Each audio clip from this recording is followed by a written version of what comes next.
welcome to another cross-border talk where we expect to celebrate or pay attention to the recently defended PhD work on Turkish foreign policy by a leading Bulgarian expert on Turkey. This is Marian Karagyozov, who has been guest of our program a few times before, and he wrote on the Middle Eastern foreign policy of Turkey between 2002 and 2011, which made us ask even more questions, also on Middle East, but not only, as Turkey has multi-vector interests, and we'll be dealing with a number of issues. First of all, I pass the word to Veronica Sushova-Salmin, my colleague, who has been aware as well of the PhD work and has some concrete questions starting from it. Yes, hello everybody. Welcome, Marian, in our cross-border talks. And I would like to start our discussion about your dissertation topic, which is which focused on the Middle East policy of Turkey between 2002 and 2011. So I would maybe ask first question like this. As we know, this region, I mean, Middle East is most probably very traditional region for the Turkish or before that Ottoman influence. And taking this into account, I would like to know from you in nutshell, what are the main aspirations and strategic goals of Turkey in this region over the last, let's say, 2 decades? So it means not only in the period you are studying, but you are also touching in your dissertation the time after, so also after in current period. Let's put it like this. Thanks for having me. I would say, as you mentioned, traditionally, the Middle East is very important for the Ottoman Empire and for Turkey, because this is a neighboring region. So every neighboring region could pose a threat or could be an opportunity. That is why Middle East traditionally is important for Turkey, because Turkey is not very rich in terms of natural resources country, so it is importing significant volumes in the past of oil and gas from the Middle East. Currently, Russia is also among the main suppliers. But anyway, the Middle East is an important region for Turkey, not only in from this security and geopolitical point of view, but also economically. And here, when I'm saying economically, I mean not only this import of energy resources, but also after the liberalization of Turkish economy in the 80s, during the Turgut Özal's years, the Middle East became one of the main markets of Turkish goods, because of the similarities of tastes, because of the proximity, geographical, because many Turkish companies, which are located not in Istanbul or western parts of the country, they started to export their production to the Middle Eastern countries. I think this significance of the Middle East didn't change during the AKP or Justice and Development Party years in Turkey. So AKP is the Justice and Development Party, the ruling party in Turkey since 2002. AKP is its Turkish acronym. So I believe the same the importance of the region remains the same. Yes, nevertheless, what I could see in the other literature and in general, it's believed that the Turkish politics and society is changing under AKP governance. And some speak about Islamization, that the political Islam or Islam itself is playing a larger role than would be under the, let's say, Ataturk concept of secular state. And some speak, of course, that this Islamization, now in breaks, is also influencing the foreign policy, because Middle East is, of course, in terms of religion and civilization, near to Turkey. And some even speak about some kind of concept of neo-Ottomanism. So, could you tell us something about this? Is this some kind of mythology which is not actually and has anything common with the reality, or this kind of ideological and religious concepts are influencing at least the, let's say, visions or perception on the side of Turkey of this region of Middle East? First of all, I think we should emphasize that the term neo-Ottomanism is used mainly by foreign academics, authors, journalists, while in general the AKP officials, they refuse to use this term. Specifically, the term neo-Ottomanism is definitely older than AKP. The first mention of this term is dating back to the end of 80s, and it was used even at that time. But one of the main figures which was associated with the term neo-Ottomanism in the period I focus my attention on in my dissertation is Ahmed Davutoglu, the former foreign minister and the former prime minister. However, as you know, Davuto right now is oppositional politician. He's not in the government anymore since they um, split their roads with the Justice and Development Party and its leader, the current president Recep Tayyip Erdogan. But anyway, so as I said, Neo Ottomanism is not an intellectual son of Davutoglu, although he's not related only to his works. It's even a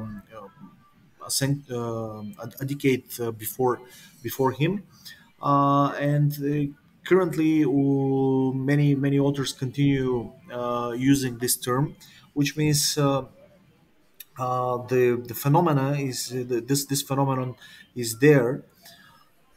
So it's not related exactly with one figure, um, and this idea that there is a strong bond or a causal relationship between Turkish domestic and foreign policy, the use of Islam in the domestic field, and the pro-Islamist or more activist foreign policy in the Middle East are related. So this idea is very very much related to the works of the so-called the constructivist school in international relations. So many articles have been published in recent years um, discussing this topic. Is there such a causal link? If yes, why? If not, why? Um, so basically, we could say that in the Middle East, Turkey currently is using more actively um, soft power. I mean, not currently. I mean, in the period of JDP or AKP rule, initially AKP was using more soft power instruments like mediation, like humanitarian aid, religious influence. That was before the Arab Spring. Later on, this picture completely changed with the start of the uprising in Syria. Um, the events in this country, the creation of Kurdish autonomous zones, the creation of zones controlled by the Islamic State. All this created security threats for Turkey to Turkey, and that is why Turkish foreign policy towards the region became very much militarized. Some people see in this military operations which Turkey conducted in northern Iraq, in Syria. You know, they see expression of this new Ottoman spirit, while Turkish government is just saying that they want to protect their national security and territorial integrity from the threats emanating from the Middle East. But what I'm trying to say is that there is for sure a much more active Turkish foreign policy towards the Middle East in recent years, combining in the past this soft power approach, later on this more militarized approach. But after 2020, we have again kind of a quest for uh, normality, for good ties with the neighbors. So basically, Turkey started to started a rapprochement, or started to improve the relations with actors like Saudi Arabia, United Arab Emirates, Israel, which was deteriorated all these links in the previous period, when Turkey used unilateral actions, supported very much Muslim Brotherhood in different countries, including in Egypt, which created some problems with the Gulf monarchies, with Egypt itself. So we see a very active Turkish foreign policy in the region, and this active foreign policy is using different tools and different means in different periods. Yes, you already mentioned shortly this problem, which I would like to ask now about, and this is the problem of the Kurdish question. Basically, you already said that the Turkey is perceiving this policy, at least towards some particular actors in the region, as a question of security and territorial integrity. The Kurdish question is very important for Turkey. And it is also a long-term problem, and it is related to this part of the Middle East. So, could you again tell us in a nutshell what was the strategy of Turkey in this area towards the Kurdish question and within the wider Middle East policy? Well, as you know, the Kurds are dispersed among four main countries in the Middle East: Iraq, Iran, Syria, and Turkey. The Kurdish polity is somehow divided. In a sense, they speak two different the Kurdish dialects. They use different alphabets, like Arabic alphabet, like Latin in Turkey. Uh, I mean, Arabic alphabet in Syria and Iraq, and also Latin alphabet in Turkey, and also the Persian, which is modified Arabic alphabet. So, but the Kurdish question became a problem after the end of the First World War, when the Ottoman Empire basically ceased to exist. with the creation of the new nation states, and with this separation of the Kurds among these countries. So the historical pattern is that in general, even if the governments of those four countries have significant issues between them, among them. For example, Syria and Iraq are not happy with some Turkish policies related to trans-border rivers like Tigris and Euphrates. Even if they have issues with Turkey, um, they always find a common language, a common ground when they have to counterbalance the Kurdish aspirations. So basically, the governments of those four countries uh, always supported each other in their respective fights against Kurdish rebel groups, insurgencies.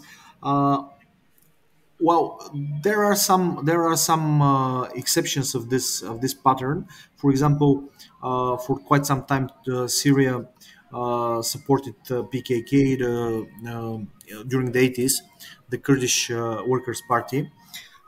Its activities against Turkey in the 80s, because Syria was trying to somehow level the playing field because Turkey was the stronger player.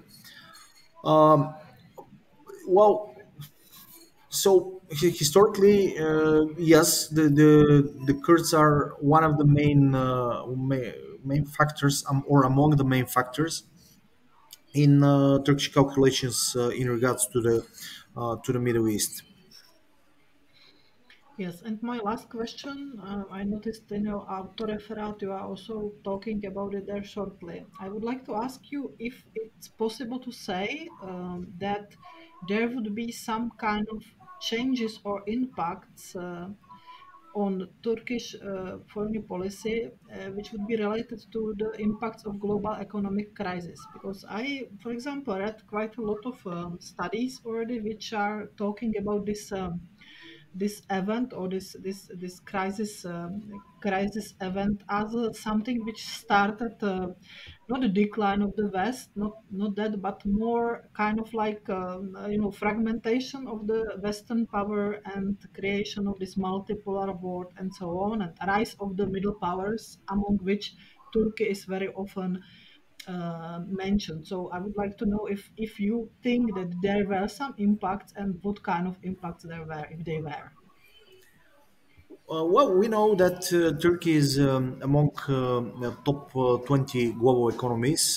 Turkey is member of G20. Um, it's the size of its economy is 16th or 17th or 18th, something like that.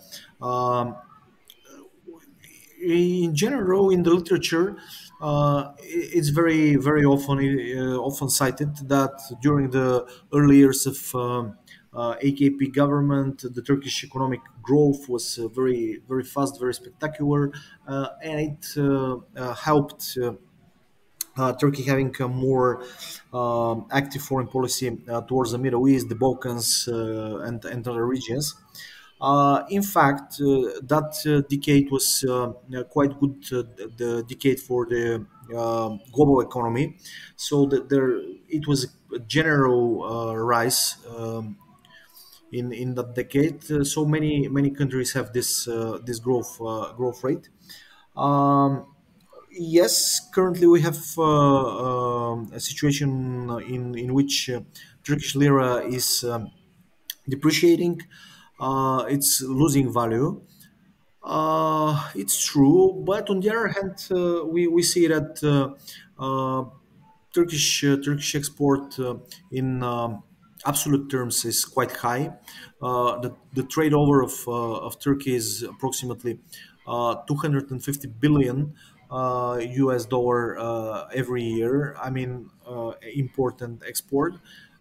So this is quite a significant volume. Um, and also Turkey, yes.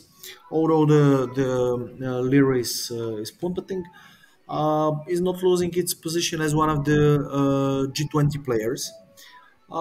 So Turkey is one of the biggest economies of the Middle East.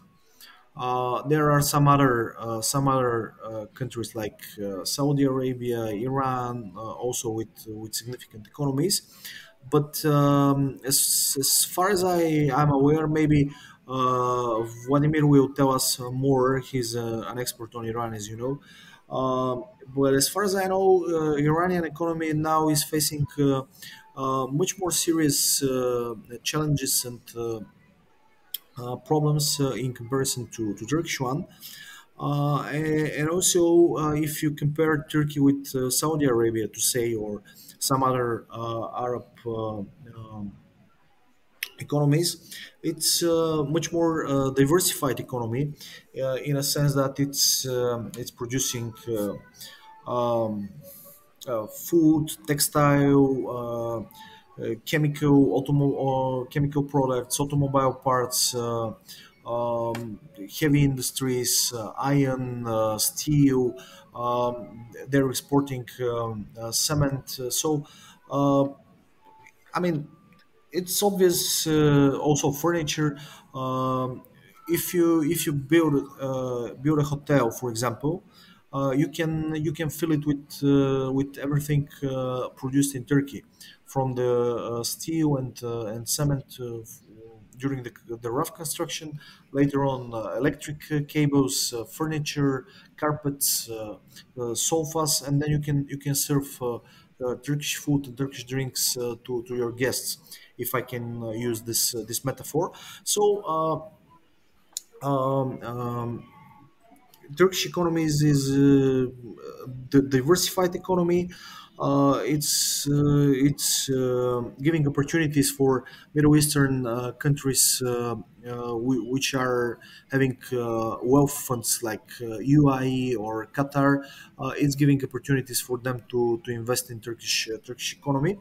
So with the economy, we have kind of a mixed picture, because the Turkish population, yes, the ordinary Turkish people, probably they're not very happy with the current situation of the economy because of the inflation and rising prices in the markets. But if we take not this micro economic perspective, but more macro view, we see that the foundations of Turkish economy are sound. So yeah, economy is one of the factors giving opportunities of Turkey to play a role in the Middle East.